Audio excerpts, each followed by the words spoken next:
Oke gengs, welcome back to my channel. Jadi setelah beberapa minggu ya, saya sudah tidak ngupload video ya, seperti biasa. Lagi kurang semangat ngedit ya. Kemudian bahannya itu aja ya, ini ya, motor ya ada saja sih sebenarnya, cuman ya bosan juga kalau itu aja.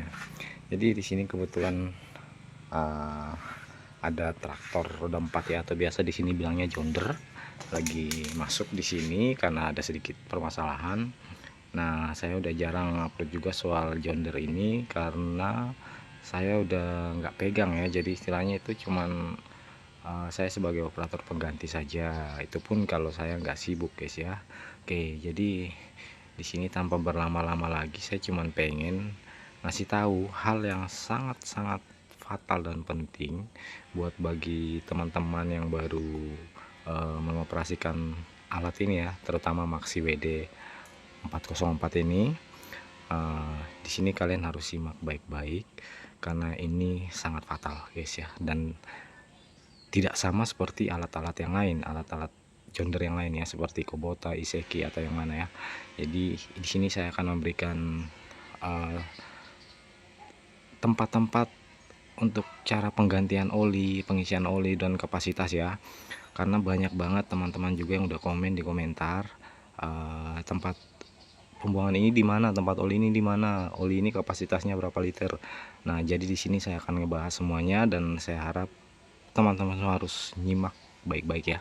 Karena udah beberapa banyak sekali kejadian di sini tuh, baru penggantian oli dipakai beberapa hari langsung udah belah mesin, itu karena mereka salah pengisian oli ya. Oke, jadi langsung aja saya masuk ke videonya. Yang pertama di sini yang saya ingin bagikan melalui oli hidrolik rotavatornya atau rotarinya ya di sini. Dan yang harus saya sampaikan dulu bahwa untuk oli hidrolik belakang dan oli transmisi ini dia beda guys ya. Jadi tidak sama seperti Kubota atau Iseki. Sekali kita isi oli di belakang, dia udah bisa melumasi transmisi, gardan belakang, dan rotari. Nah, di sini di John Deere Maxi 404 ini dia beda guys. Jadi rotari sendiri, kemudian transmisi dan gardan sendiri. Nah, jadi misalnya kalau Kubota itu kan sering tuh kalau udah lama pasti oli hidroliknya tuh kotor. Kenapa? Karena dia bercampur dengan gardan dan transmisi. Jadi itu biasa dari sering bocor itu kan dari gardannya masuk. Jadi akibatnya hidroliknya kecampur juga, dan sering untuk tuas hidrolik naik turunnya tuh sering bocor karena kotor. Nah, di sini mereka pisah. Tapi masalahnya banyak yang belum tahu guys ya. Karena udah ada beberapa kejadian di sini mereka ngisinya semua di sini guys. Misinya semua di sini sampai full ya, padahal loh, kok aku cuman masukin cuman 5 liter 10 liter aja udah penuh gitu. Jadi di transmisi itu nggak isi ya, akhirnya apa, ngancing gitu ya. Ngancing tuh dalam arti mungkin klakernya pecah, klaker transmisi pecah, atau yang lain-lain ya. Nah, di sini kalian harus simak baik-baik. Yang pertama adalah oli hidrolik ya. Ingat, oli hidrolik itu sendiri ya. Ingat ya, oli hidrolik. Dia isinya di sini. Oke. Ini di sini kapasitas oli hidrolik di sini hanya kurang lebih 10 liter aja guys ya. Jadi jangan banyak-banyak, jangan juga kurang. Mungkin kalau 11 liter oke lah, masih bisa, 12 masih bisa. Kemudian untuk cek levelnya tuh di sini. Ini dibukain baut ini. Nanti ada cek levelnya ya, tuasnya ya. Nah, sedangkan ini ya diputar aja seperti biasa. Kemudian kalau udah agak longgar langsung ditarik aja karena dia sistemnya karet. Nah, ini kapasitasnya 10 liter menggunakan oli hidrolik apa aja. Tapi lebih bagus yang disarankan ya, seperti Hitachi atau punya Kubota yang oli 10. Oke. Untuk pembuangannya tuh untuk oli hidrolik itu ada ada satu ya, sorry, dia enggak dibawa ya kalau oli hidrolik. Nah, untuk pembuangan oli hidrolik tuh dia di sini guys. Nah, di sini udah ada filternya di dalam. Jadi kalian harus buka ini ya. buka ini, copot. Nah, disinilah oli hidroliknya ya. Ini. Oke. Itu untuk oli hidrolik. Jadi ingat ya, oli hidrolik pembuangannya tuh di sini, bukan di bawah. Ya, kapasitasnya 10 liter. Dan berikut adalah oli transmisi plus gardan belakang. Dimana cara pengisiannya? Di sini. Ini untuk lubang isinya ya. Nah, ini tak kasih karet biar kasih tali biar bisa enak deh. Jadi ya caranya kita buka dulu ini karpetnya, ini alas kakinya. Kita isinya di sini, nanti ada baut. Nah, bautnya itu sekalian baut levelnya ya, ukurannya. Dan kapasitasnya berapa ya? Ini kalau nggak salah dia sekitar 30 liter kurang lebih, guys ya. Ngisinya dari sini. Nah, ini untuk apa? Ini untuk oli transmisi dan gardan. Ingat ya. Oke, pembuangannya di mana? Pembuangannya di sini. Bentar, kelihatan.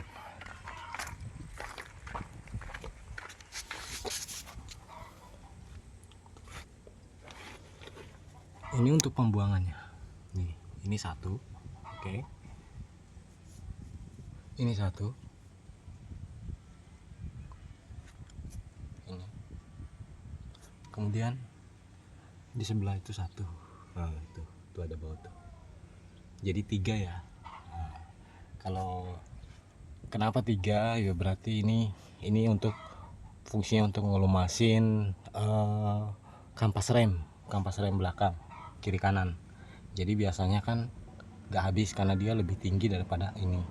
Kalau dibuka di sini habis semua, tapi di sini nggak habis. Makanya kalau mau dibersihin ya ini juga harus dibuka. Jadi biar habis semua. Oke. Itu untuk oli transmisi. Dia menggunakan oli berapa? Sama, menggunakan oli sama seperti oli hidrolik ya. Oli tipe 10 ya. Oli hidroliknya sama dengan oli transmisi. Dan berikut adalah oli mesin. Oli mesin seperti biasa ya, itu gampang lah untuk pengisiannya. Dia di sebelah sini. Untuk kapasitasnya, untuk cek levelnya ini untuk cek level ya, cek level oli mesin. Ini cek level oli mesin. Ini tempat pengisian dan pembuangannya seperti biasa di kalter bawah. Dia pasti ada ya di kalter bawah sini. Dia sebelah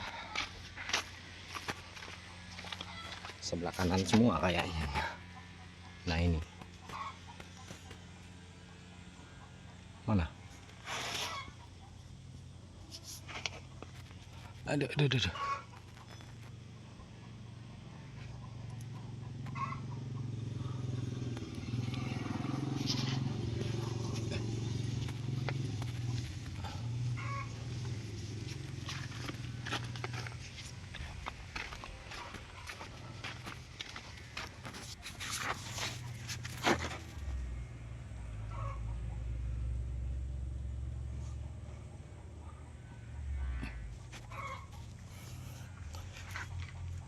Sorry guys, aku cari-cari ternyata ini nih dekat nih.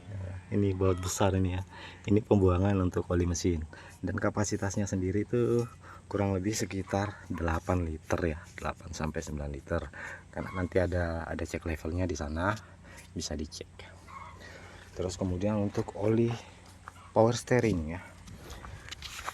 Untuk oli power steering setirnya, dia tuh jarang sekali ada penggantian, karena jarang banget ya diganti karena kotor, jarang. Jadi dia tuh hanya ditambah, hanya diisi ulang aja. Di sini tempat isinya, dan untuk levelnya tuh di sini.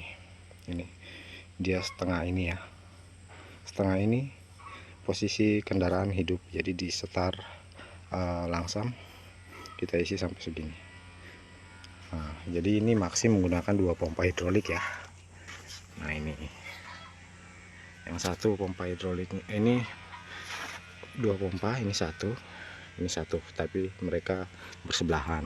Jadi yang di belakang ini pompa hidroliknya untuk hidrolik bagian rotari belakang, kemudian ini hidrolik khusus untuk power steering setir ya. Oke. Untuk kapasitasnya dia karena jarang sekali di tap, biasanya tuh dibuka di sini aja guys, tapi nggak bakalan habis semua karena pasti ada masuk di sana. Tapi mau dibersihkan nggak apa-apa, dibuka aja di sini, kemudian diisi ulang di sini. Oke, jadi untuk kapasitasnya menyesuaikan aja. Kemudian untuk untuk gearbox gardan roda depan ya. Roda depan pengisiannya di sini. Ya. Untuk pembuangannya bisa dari sana, tuh kecil tuh, bisa dari sini, oke, dan bisa juga dari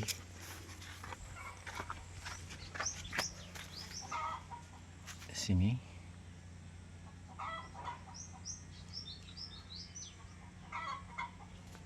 Itu untuk pembuangan hidroliknya ya, oli bukan oli hidrolik, untuk oli gardan depan ya, itu dia. Oke, jadi jangan sampai salah isi ya. Cuman kalau yang kayak gini kan masih mending lah, karena dia pisah ya, pisah tempatnya. Yang rawan itu yang sering terjadi adalah oli hidrolik belakang guys. Oli hidrolik belakang sering sekali orang salah ngisi. Kadang mereka kuras tuh dibawa kan, yang dibawa yang dikuras berarti yang yang keluar kan otomatis oli transmisi, tapi yang diisi malah dari tempat oli hidrolik, bukan di sini. Akhirnya tuh ada yang sering nanya, itu aku isi kok cuman berapa liter, masuknya nggak sampai 5 liter kok udah penuh. Ya emang karena kapasitas oli hidrolik belakang tuh 10 liter aja ya, dan dia tidak bergabung dengan transmisi dan gearbox belakang. Itu yang saya tekankan di video ini ya, jangan sampai salah ngisi, fatal akibatnya, kalian bisa turun mesin. Oke, jadi saya rasa cukup sekian untuk pembahasan oli. Jadi buat teman-teman yang pengen ganti oli sendiri, simak video ini baik-baik ya. Thank you udah simak videonya, jangan lupa like, comment, share, and subscribe.